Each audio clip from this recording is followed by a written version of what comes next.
welcome to the Super License F1 podcast. My name's Rodney. And my name is Zach. Zach, a little bit of something different this week. We sort of don't have a race to talk about. We're not doing a commentary track. There's really kind of no reason for us to be talking other than I'm in lockdown, you're in lockdown, the listeners are in lockdown, and we figure why not all be in lockdown together? Yeah, that's it. Welcome to the Super Lockdown show, maybe? Is that it? ISO license? Super ISO? I don't know. But all I can think about is that Mighty Boosh episode with the coconuts. Isolation. Yeah, very much like that. How has your week been, mate? We had a race last week in Hungary, and there's a race this weekend in Britain. But yeah, yes. Between then and now, how has it been?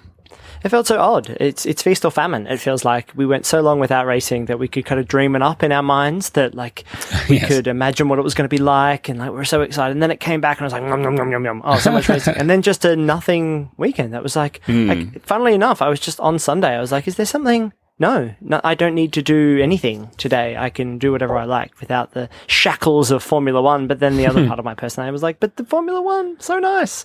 So a breather is good. I know that all the Formula One people definitely needed a breather after doing 3 race weekends in a row. But it'll be nice to be coming back to the old Silver Stone. You know, the home of racing, Rod. The Stone of Silver.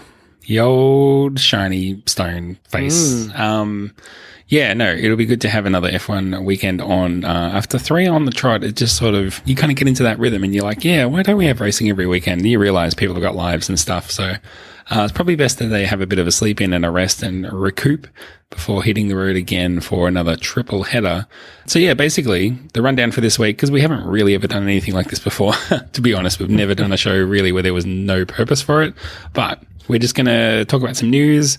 We're answering some listener questions. We've got a couple of emails and tweets, Superquiz coming up, and then we'll surprise you with a few more things towards the end. So let's get into some news. We don't have a news theme that we're going to play as such. We're just going to crank more or less straight into it. The big news has basically been that there's races in, races out, races flying left and right, up and down, black is white. Races that are gone, that are nixed. The USA, Mexico, and Brazil. Too much COVID there. No race for you. What do you think about those ones, Zach? This was kind of expected, right? I think we talked about this a couple of times, but it was just not looking good for the Americas, unfortunately. So, and you know, I think in different circumstances, if there was a Canadian race to cancel, it probably would have been cancelled too. So, you know, if it was part of that same part of the calendar. But the Lord giveth and the Lord taketh away. Here we are with some fresh races. And maybe would you say some returns of some old favourites, Rod? You know, a San Marino Grand Prix, essentially, in Imola. That's Imola, right? Yeah, that's San Marino, I want to say. Yeah, it's Imola. They're not going to call it the San Mareemro. I'm not going to call it that either, apparently. San Marino. They're not going to call it the San Marino Grand Prix, but it is at Imola, which is where the San Marino Grand Prix used to be. The Nürburgring's coming back, which is sort of a bit more recent. It's probably the most recent of the races that are coming back. But essentially we're going to go to Italy for Monza. Then the weekend after we're going to have a race in Mugello. Then later in the year we're going to have Nürburgring in Germany, Portimao in Portugal. Never even heard of that one. Pretty much the opposite of an old favorite coming back. And then Imola, which I know a lot of people are very excited about. I don't have necessarily like a huge fondness, or it doesn't hold a special place in my heart. I'm sure it's great. I just don't, it's just not like, it's just not my thing. Just don't remember it. Don't remember, you know, great times at Imola. I just don't. So, but anyway, when was it'll be the last interesting Imola to see. Grand Prix? Google. Was it the 90s? This 2006? Not even in the quiz. Well, there you go. Oh boy. Okay. Yeah. So that was kind of before I knew of Formula One, but wasn't really like watching it actively at that point. So, you know, probably the Nürburgring is the one that I'm excited about it coming back. You know, the Nürburgring and Spa, I always have in my mind as like 2 big, challenging, kind of old tracks. I mean, maybe not quite on the same level, but the Nürburgring, it's funny that that's going to be the German Grand Prix that's kind of like, what about Hockenheim? What's going on there, guys? So it's... But I'm excited for the Nürburgring to come back. I know it holds a warm place in lots of people's hearts. Do you think this is just so much European racing that it's going to make people upset. I mean, there's been chat that, like, could this really be a world championship if it's really just held on 2 continents, as opposed to 3? The FIA rules state that world championship is held on 3 continents, unless they give special dispensation, which of course they're going to do for the main jewel in the FIA's crown, which is Formula One. So of course it's going to be a world championship. But how does this sit with you? Basically, it turning into the Formula Europe of 2020. The thing is, races are better than no races, and you know, some races that are all in Europe are better than no races anywhere. So yeah, kind of just got to make do with what we have. It would be disappointing if this became the norm and they were like, yes, Europe F1, it's back. We're trying to grow the sport in other parts of the world. So, and it just gets boring. Like, you know, people are already like, oh man, if we have 2 races at the same track back to back, that would be gross. It's like, well, yeah, imagine having 15 races all in Europe. Gross. Exactly. 2 or maybe even 3 they wanted at some tracks in a row. Like, come on, guys. There's no question there's enough tracks around for it to be different and keep it a bit more varied. But yeah, we need to get into some different parts of the world. That would be good. But look, I mean, races are races. No complaints. Right? Yeah, and this is not like it's here to stay. We're going to have, you know, double and triple headers at the same track every time for the, you know, forever, every season for the foreseeable future.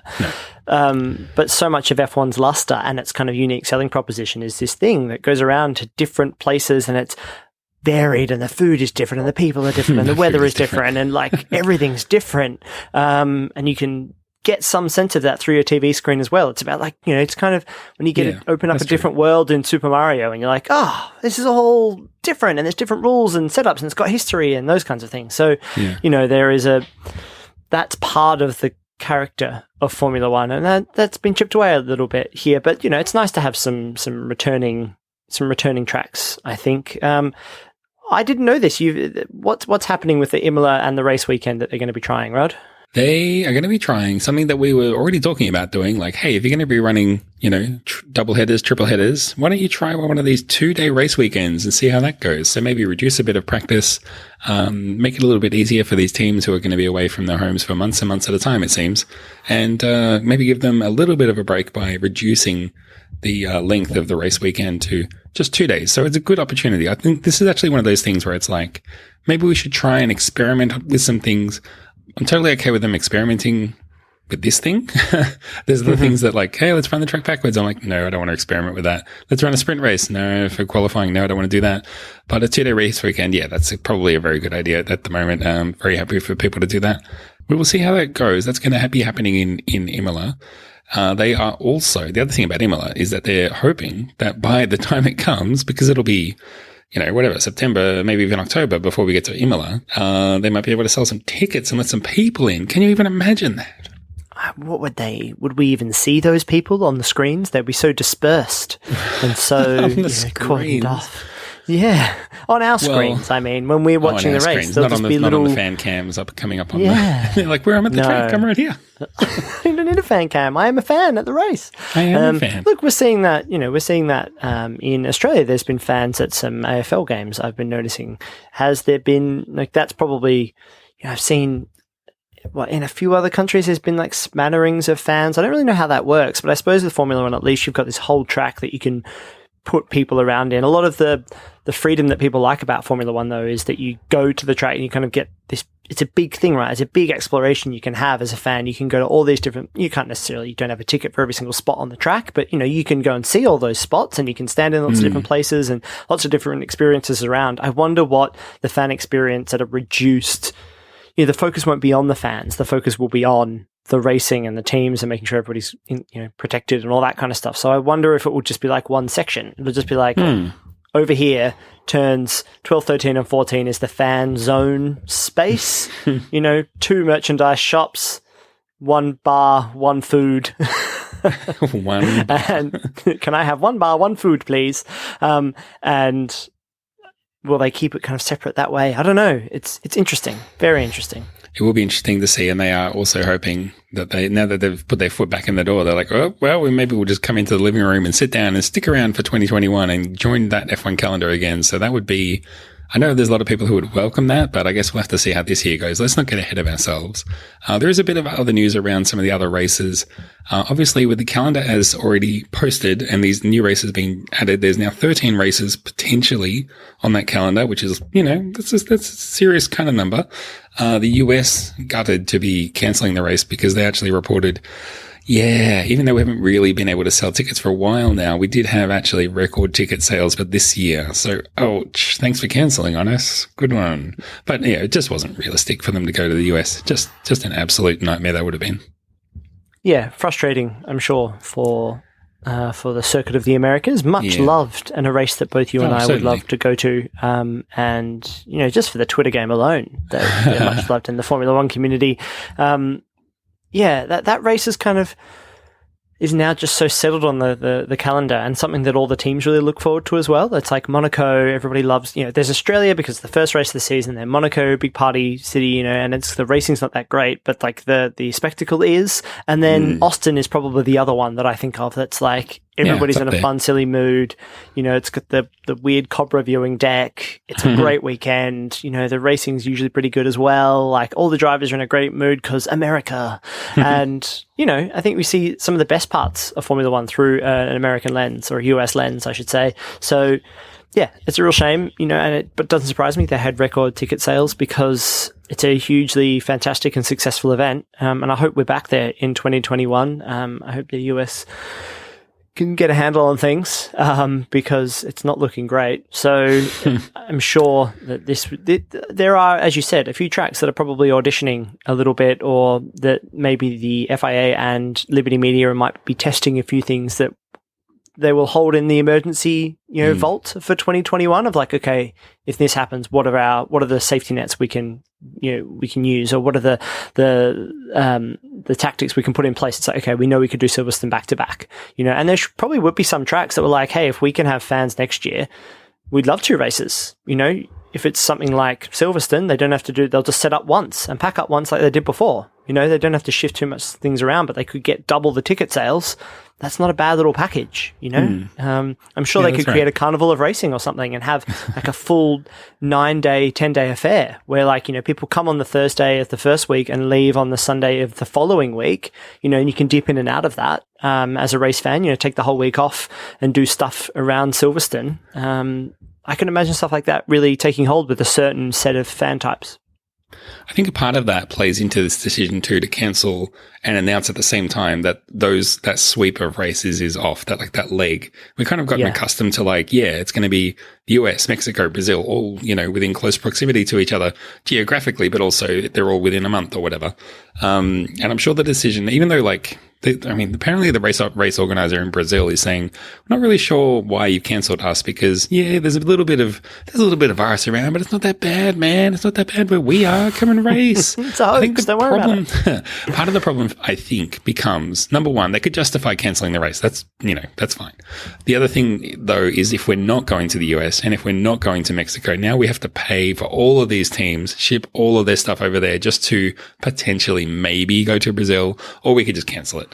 When it's already 50-50 and the others are, 100% getting cancelled, then it's, even if it went ahead, it's still not really ideal to travel so far on a 50-50 chance of a race. So I'm sure that one was just like, let's just put that one in the probably COVID, so therefore too hard basket. And, the other thing is that they actually have a contract until this year that has now run out. So it'd be sad to think that we've seen the last race at Interlagos at the moment, but we know that Liberty Media has been sniffing around and they're like, that big statue-y thing in Rio, we kind of would like to have a race closer to there so that we could package to people, come and see Christ the Redeemer, stay and see Lewis Hamilton, F1 Christ on wheels, and make a weekend of it. You know what I mean? It's easier to sell that. Do you reckon we could get a viewing platform up on his head? Maybe, or in 2 viewing Isn't there already one in each hand?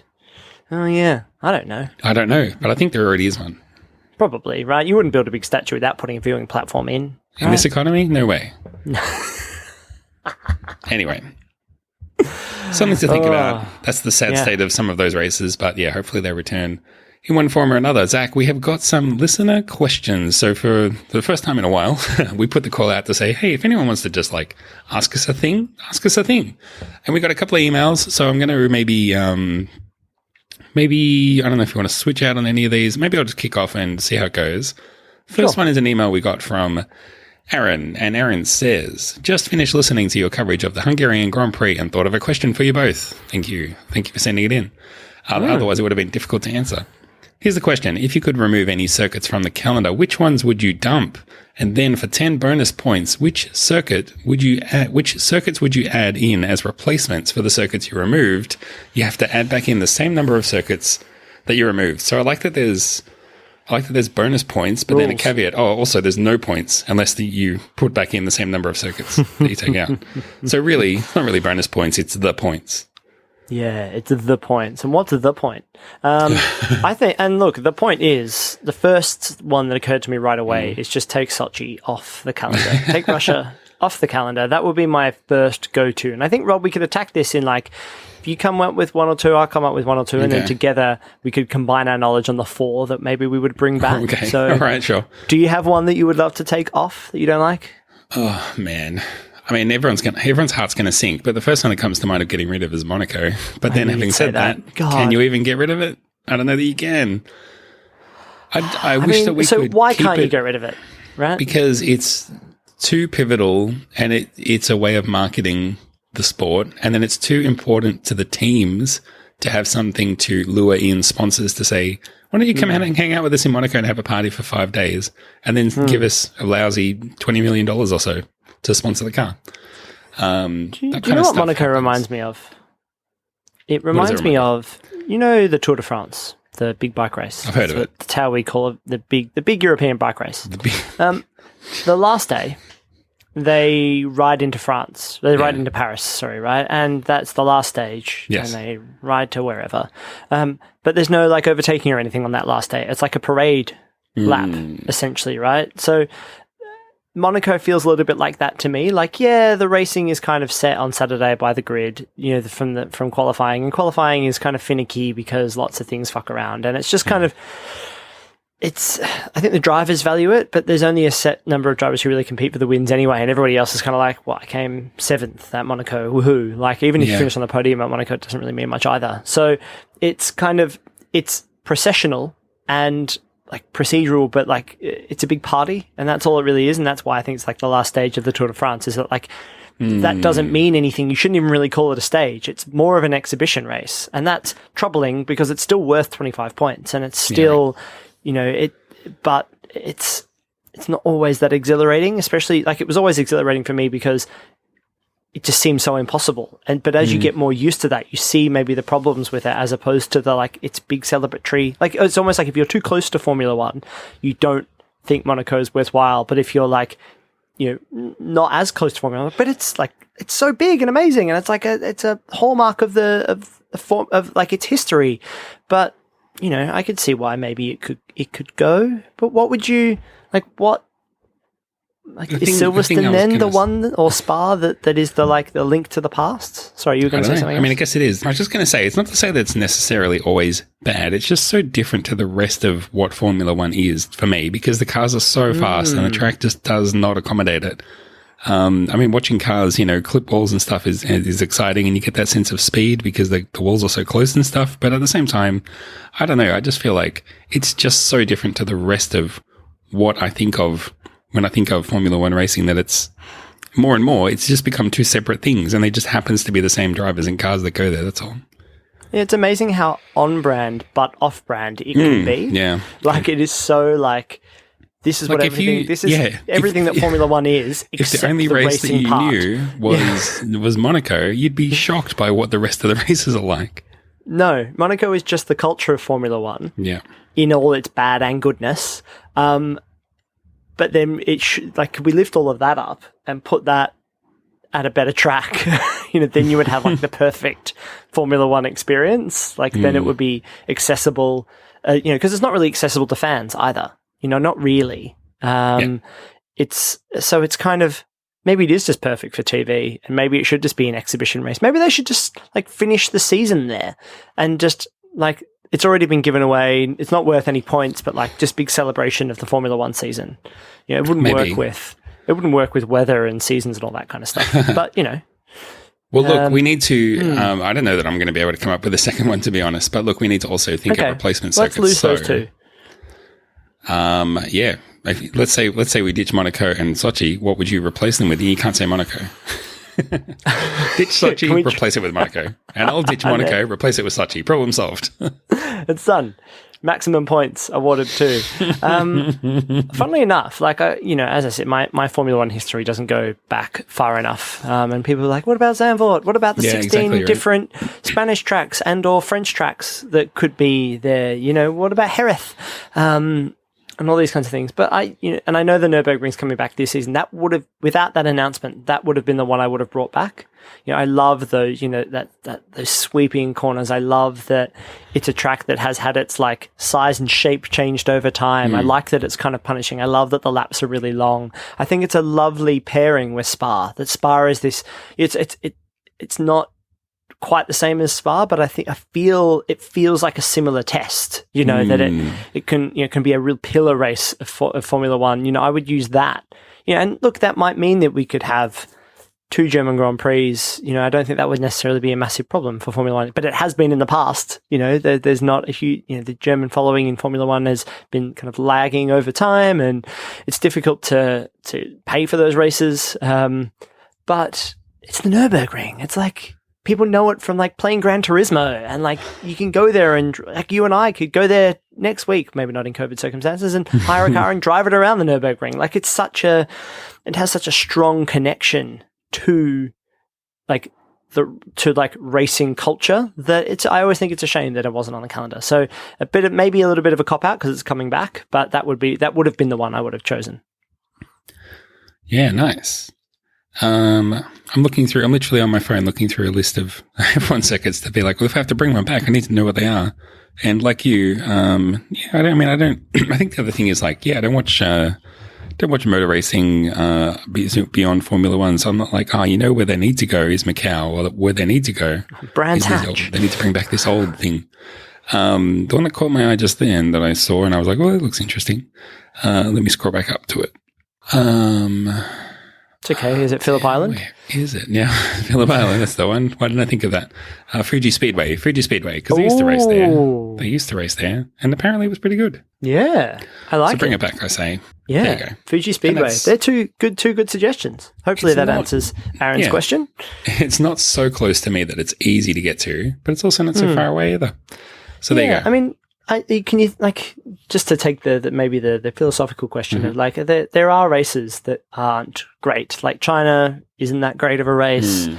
Bahrain is not that great of a race. There's countries that have questionable human rights records. yeah, those are the things that if Formula One could change that, would be really nice too. Azerbaijan doesn't have a great history of understanding its relationship with Armenia, and I don't have the expertise to talk about that either, but I know that is a problem as well.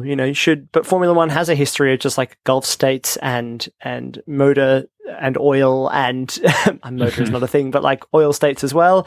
Gulf, that was in the news this week, coming back as a major Formula One sponsor as well.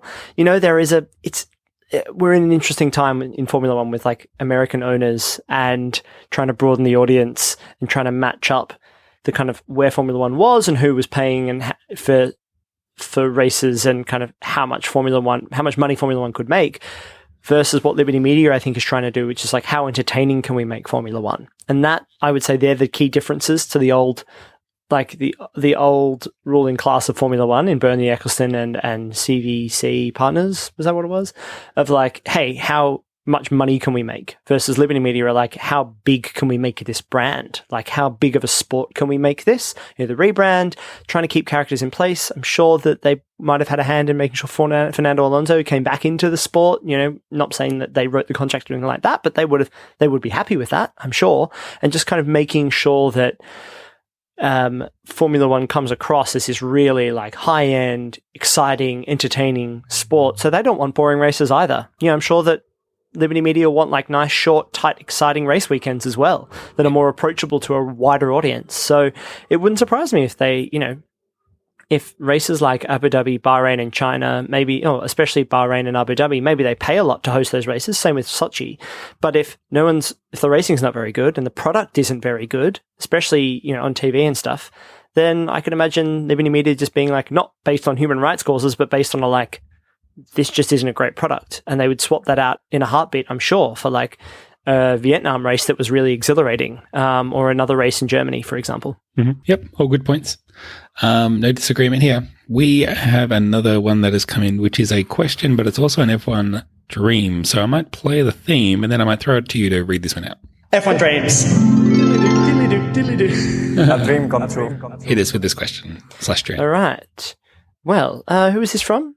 It was from Luke. Luke. Sorry, thank you. Yes. So do this in the first person, of course. Had a dream last night that I was driving an F1 car around Austria with a friend of mine parasailing off the back on a really long rope. So they were very high up. Mm-hmm. I distinctly remember that straight from turn 1 to 3, making the turn, but then the dream changed, the way dreams do. And we were arriving at a party where we met her son, who is 1, and no one even commented on our method of arrival at this party. It was just a completely normal way to arrive. So, this leads me to the question, Rod. Would you parasail behind an F1 car?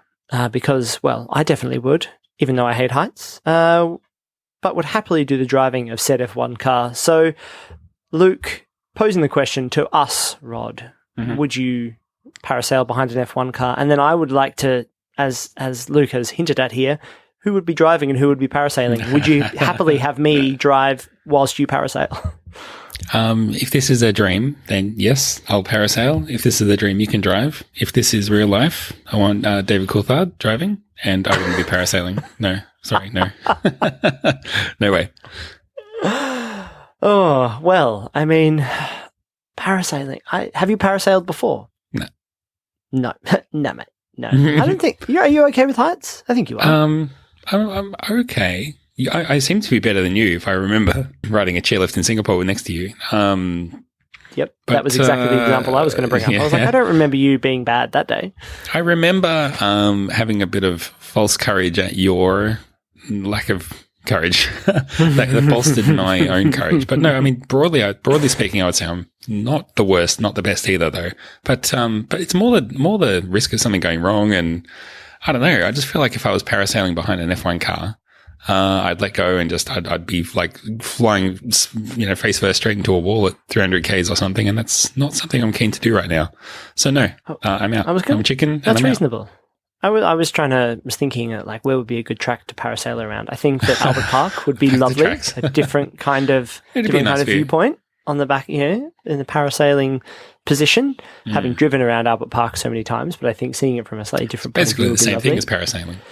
Yeah. Monaco, I think, would be the other one, but you got the tunnel problem, Rod. There's a tunnel there. Ooh, tough to parasail through a tunnel. Hop off at the casino. Yep, have a little break. Baccarat. I like that question. Rod, do you want me to ask the final question, or do you want to, considering I just read an F1 dram? I'm happy to take this one, and the division of labour should shake out fairly well when I pose this question, which comes from Glenn on Twitter. The question is, will Ferrari win a race? No dates Not apparently according to on this them. One. Not according to them until 2022. Yep. Yeah, I think the answer is, probably not this year. Maybe next year they might fluke one, but maybe not. There's too many strong teams. It's not like they're like a close second. Yeah. Really, right? So it would be different if it was like Mercedes crash into each other and then Ferrari just win in and run in and scoop the win. But you're forgetting, I don't think they're going to win on merit. You're forgetting that Carlos Sainz is going there next year. Yep. So he's gonna win every second race. He's that good. He's just a gun. I love Carlos Sainz. He must be feeling really odd right now, right? Yeah, really odd. Just really, really Mixed to emotions. hear that as well. To be like, what do you mean 2022? Yeah. I'm going there in 3 months. I'm going to be in Ferrari, or 4 months. I don't really want to hear that. That's so. Let me put this to you, Rod. Who will win a race first, McLaren or Ferrari, from this point onwards?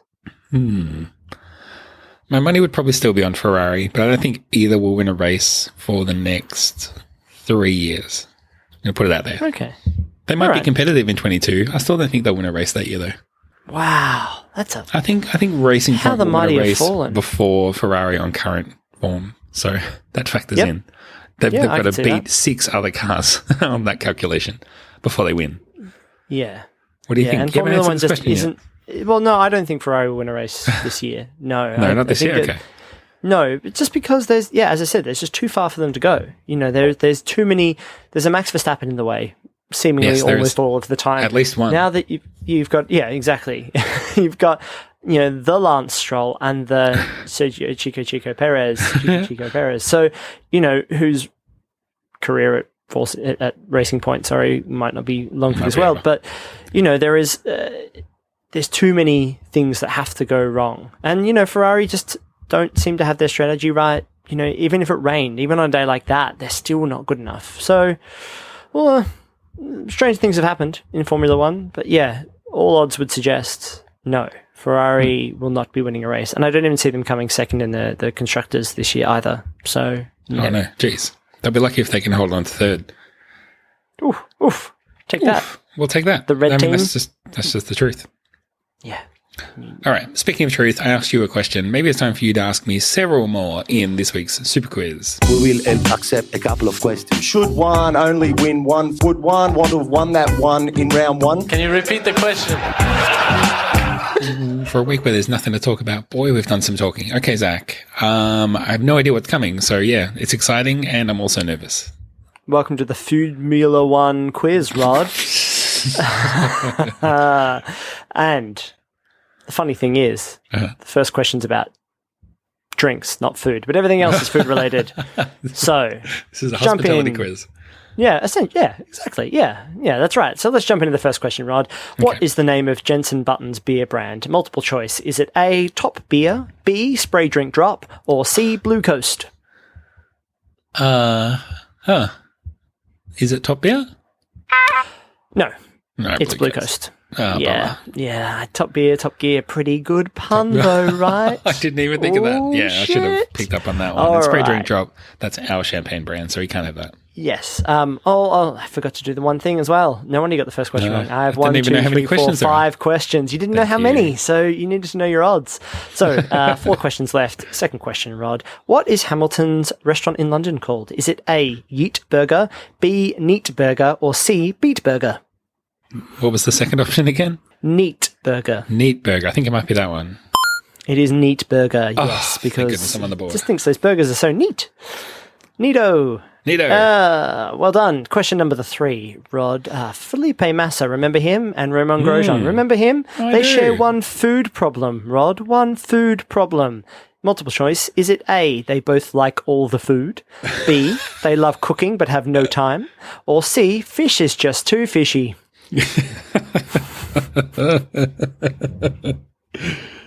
I know Grosjean loves to cook. Does he not have time? How does he not have time? Okay. And how does Felipe Massa not have time? He's got nothing but time, right? I know. So then is it the fish one? They don't like fish. These guys don't like fish. They're anti-fish. Look, they're both famous fish haters. Can't confirm. Neither are the famous fish haters. No, it's the first one. They just both like all the food. When asked separately, What's your favourite what food? food do they like? They're like, I like all food, everything, all of them. just everything. Ugh. And Felipe Massa looked kind of sad about it. He's like, I don't know, like everything. I'll just eat anything. Just sad that I can't eat everything.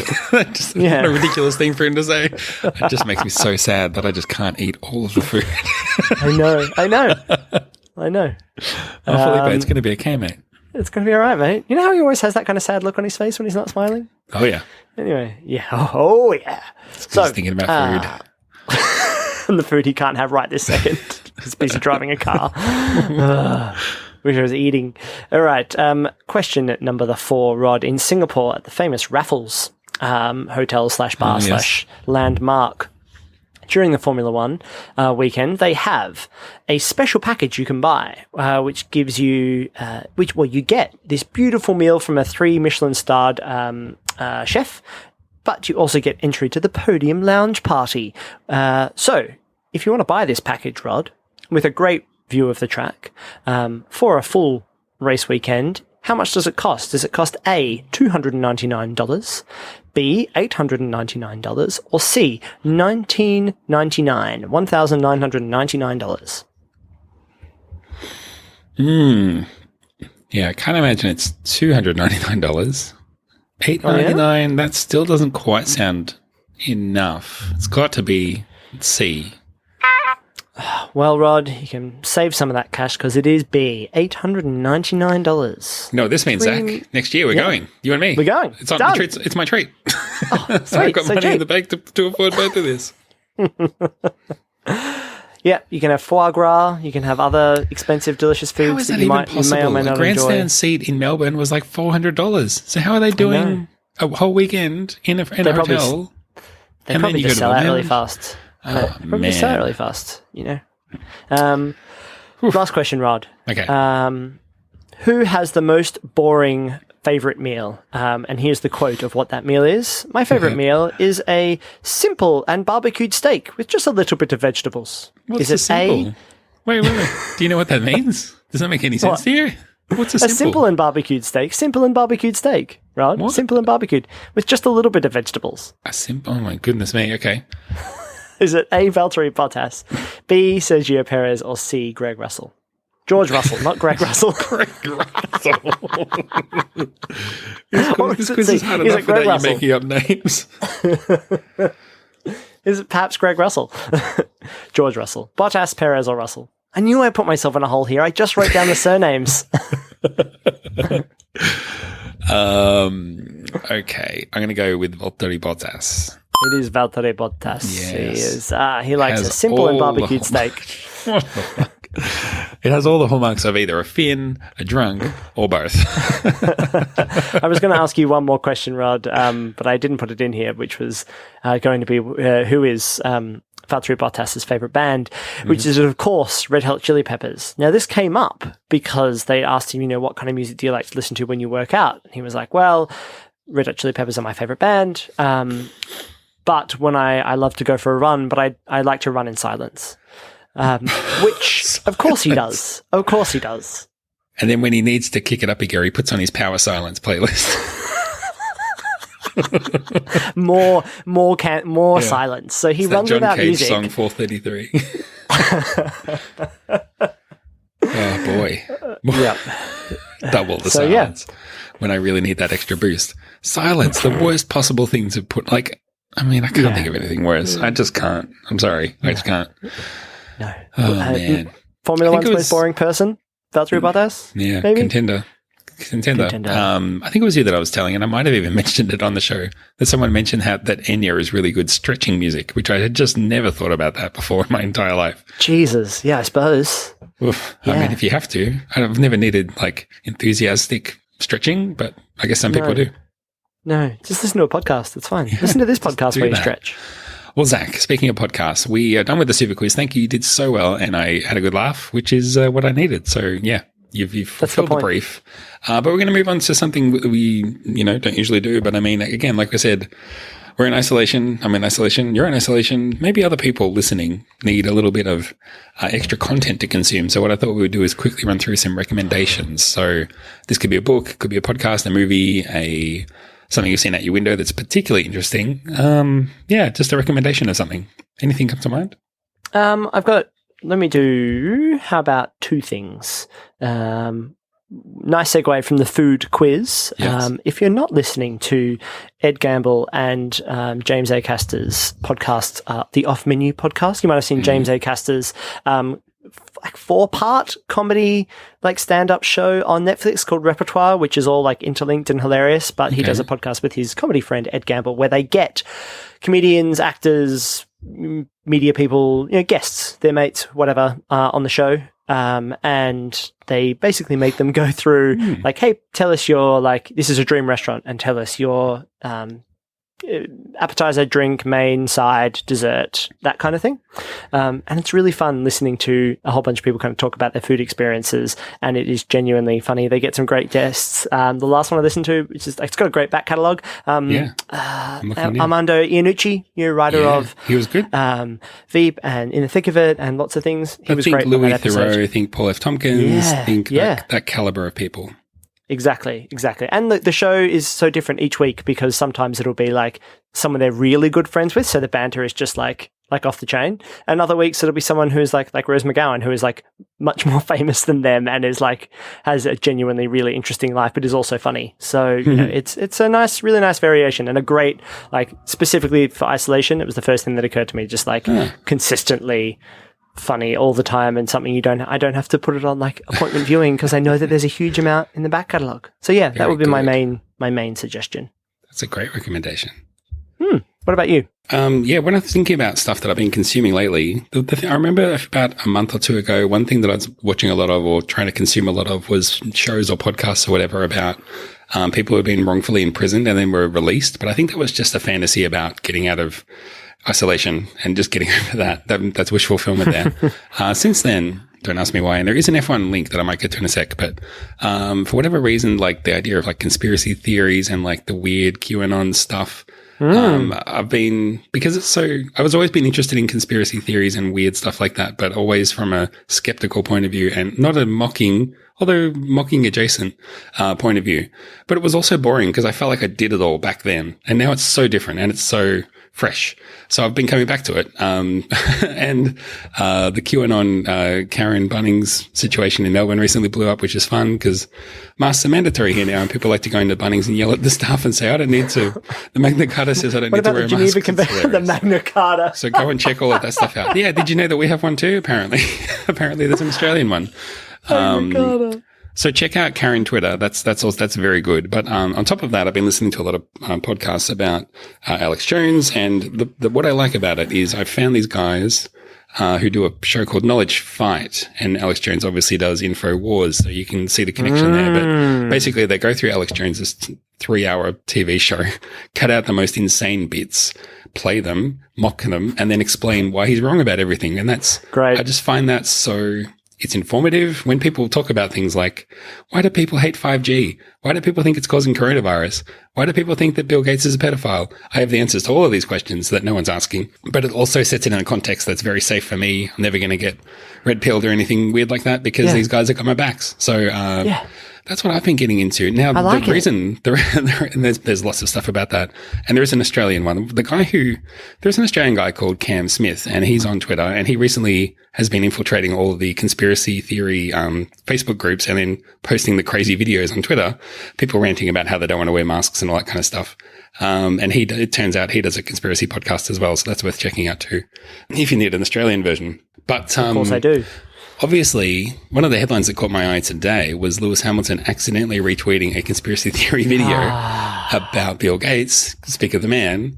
And he tweeted it and then deleted it and said, I didn't realize that was mocking Bill Gates, accusing him of being a liar. So I deleted it. Yeah. And to clarify, I think that we should be working on a coronavirus vaccine, like, duh. And then he said, I want to clarify my position. I'm just worried about who's licensing it and, who will control it. And I'm like, maybe just leave that to the science people. Didn't have to say that.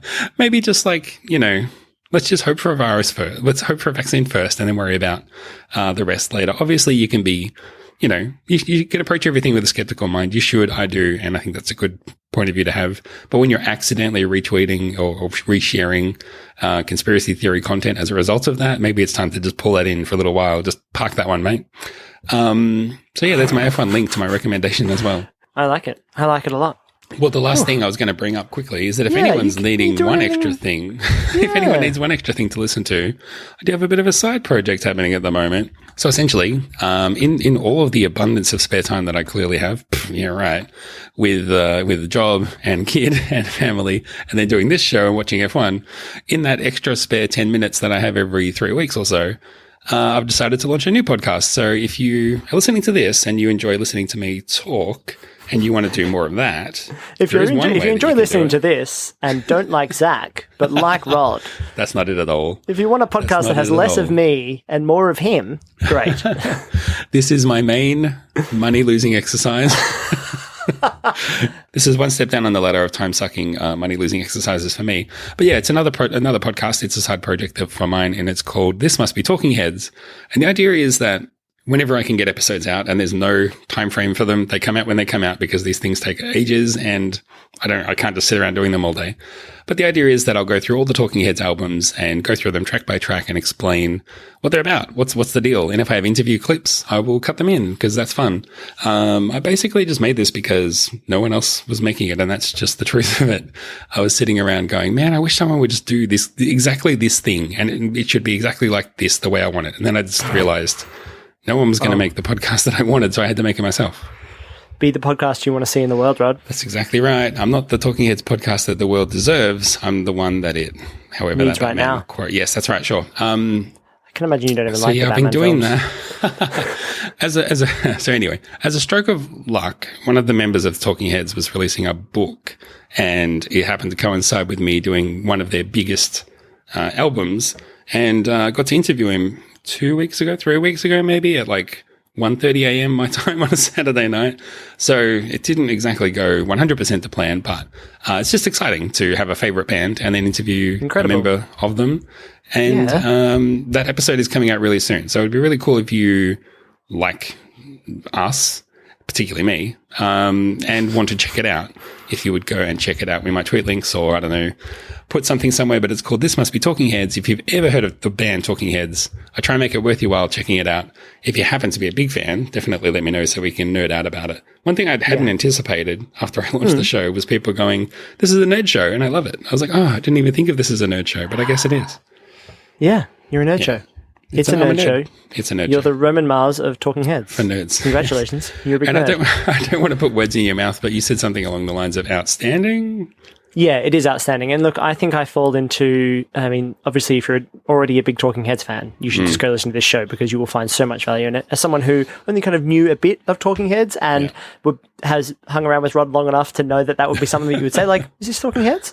Or, like something like that, to be adjacent to it and to kind of listen to so much of the music and have been bands myself that unwittingly are inspired by Talking Heads. It is a great journey of exploration, understanding, and insight, and it just shows the reason why I was excited to do a podcast with you, Rod, was because I had seen so much of the stuff you'd made before and knew you were capable of making great stuff and always had, and this is the version of that you would do this of if I wasn't involved.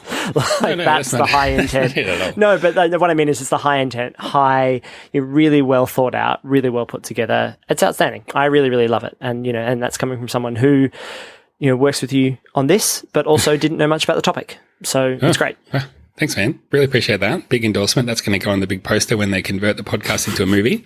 The thing is that, there's going to be an episode coming out soon, and it's probably like the best chance for anyone who's never heard of the band to be like, this is where you go to dip your feet in, go and check out that one. And, just mentioning it now. That's the main reason why I'm mentioning it now. That's a thing I've been working on, and it'd be awesome if everyone could just try it and let me know. Well, that out of the way, I guess we're sort of wrapping up for this week. Anything else on your mind? Or are we? No, I think that I'm just looking forward to some racing this weekend. I'm looking forward to a Lewis Hamilton storming victory, I'm sure. Get your fantasy teams all sorted. Get your predictions in on the fantasy before qualifying happens. You've got nothing else to do, right? Just get on there, fiddle with your team, give it a good old fiddle. The thing that people forget is that you can put in your predictions way early. You could do it right now for the next race. And then if you want to go back in and change it, that's okay. But if you wait until after qualifying starts, too late. You're done. You're locked out. So the smart thing is get in and just put something in, because you can always go and, if you put Perez to finish on the podium and he crashes in practice and you think, oh, he's never going to make qualifying, you can always take him out and sub him out, but at least put something in. Yeah, just go put something in. Just put something in. You'll thank us later. You get those sweet, sweet points. That's our final thought, I think. Good luck on fantasy. We'll see you all after the British Grand Prix, the first of 2 exciting races at Silverstone. And we'll see you on Twitter. We're at Super License. If you're not following us, consider doing that. And otherwise, just try and keep it together and just do what you can, everybody. Yeah, I like that. Do what you can. And let us know if you like, if you're on Twitter, or send us an email if you like this one. We'll keep doing more fun questions. Hopefully we gave you a gamut of like, hey, some of the questions are going to be really F1 focused, some of them are going to be a bit more silly. We like the idea of doing an episode between races when there's no race on, and we'd love to hear from you guys about what we should be talking about. So tell us. Absolutely. All right, then. Well, take care. Look after yourselves. And until next time, my name's been Rodney. My name's been Zach. Catch you after the British Grand Prix. Bye-bye. Bye. Oh, yeah.